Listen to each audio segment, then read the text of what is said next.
Power hour. It's the what? Power hour. It's the who? Power hour. Yeah. Blacks, Hispanics, and natives. Power hour. It's the what? Power hour. It's the who? Power hour. Yeah. Blacks, Hispanics, and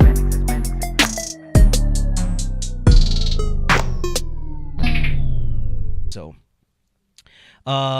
where was the other article on the, I think I posted that from the BBC, right? So we're going to talk about a little present. We're going to talk about some past, right? And obviously the future is always Israel. But I wanted to read this article. So I saw this posted today. And it's heartbreaking conditions in U.S. migrant child camps. So someone posted this on the Telegram today. So this is a one-day-old article. So like I said, we're going to talk about stuff in the present. And again, just showing you, the curses manifest today for our people, the hypocrisy of who you believe in office, right? Because this is under a new administration. This is with Sleepy Joe, Jim Crow Joe, all right, in office. I think they're making news now because Kamala Harris is finally going down to visit the border. It's supposed to be a big deal. Anyway, so it says at a U.S. border detention center in the Texan desert, migrant children have been living in alarming conditions where disease is rampant, food can be dangerous, and there are reports of sexual abuse. An investigation by the BBC has found through interviews with staff and children. We're also going to watch a video. I'll tell you when. It's the video that's linked in the article. I'll tell you when to cue that up. And for me, this is still relevant to what we're dealing with the School of the Americas and everything, because, see, the simple answer when you read this for all the Edomites that hate us and those of our own people that have bought into that BS is, well, then why come? This wouldn't happen to you if you didn't try to come here.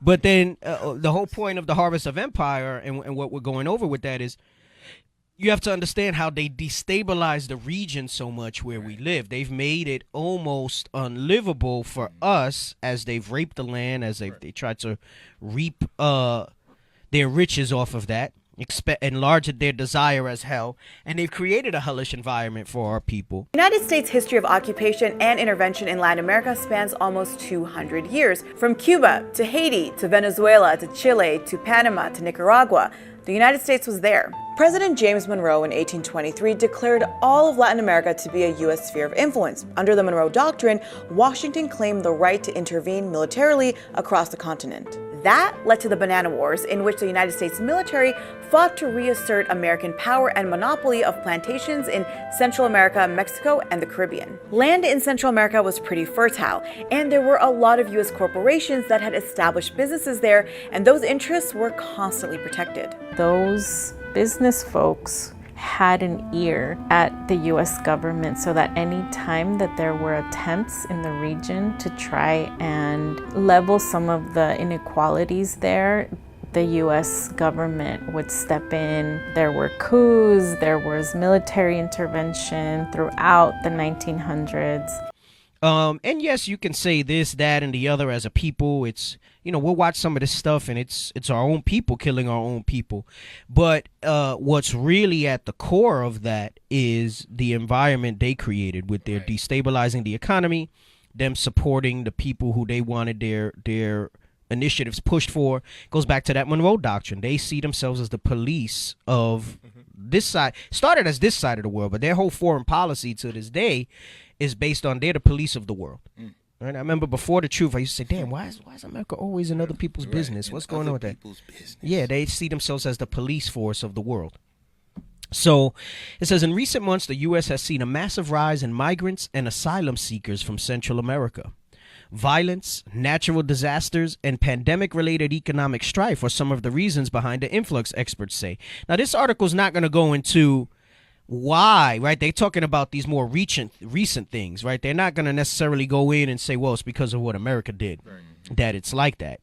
But this also tied into, so there's a few things we're covering here. The curses being alive today and who they're upon, right? Because this isn't happening to, illegal Russians coming here or illegal, right? And don't say that there aren't any, because there's plenty of others that try to come in illegally, right? Everybody talks about migration and they're only talking about the southern border. They isn't talking about Canadian illegal migrants, being here and stuff like that. So who the curses fall upon, right, is our people, clearly. So it goes into that.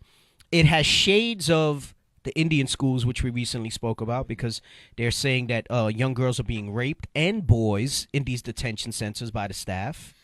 This article's a day old. That means right now, that could potentially be happening right now in one of these camps, right? And it goes into the larger reason as to why all these migrants are here in the first place. So it says some have also suggested the perception of a more lenient administration under Democrat Joe Biden has contributed to the crisis, though the White House has urged migrants against journeying to the U.S. border. And that may have some truth. They were like, because, again, the media puts out what they want to put. So they were like, yeah, supposedly this guy's going to be nicer. Let's start heading back to, America again. Let's start heading to the United States. So it says the tented camp in the Fort Bliss military base in El Paso, Texas, is the temporary home for over 2,000 teenage children who have crossed the U.S.-Mexico border alone and are now awaiting reunification with family in the U.S. Findings from the BBC's investigation include allegations of sexual abuse, COVID and lice outbreaks, a child waiting hours for medical attention, a lack of clean clothes, and hungry children being served undercooked meat. The hell is this? The BBC has, it sounds like when we were in slavery, how they would just give us whatever conditions, right? Let me tell you something. In the Bible and God and all his wisdom, even our enemies weren't treated like that when they were prisoners. Right. Yeah, they were our servants, but we had to take care of them. We had to give them certain provisions and things like that. This man is so heartless, right? That goes into that's the law of the strangers. Right, the Lord of strangers. Get in Deuteronomy 28 where it says they'll have no regard of the old and the young. Yep. They don't care.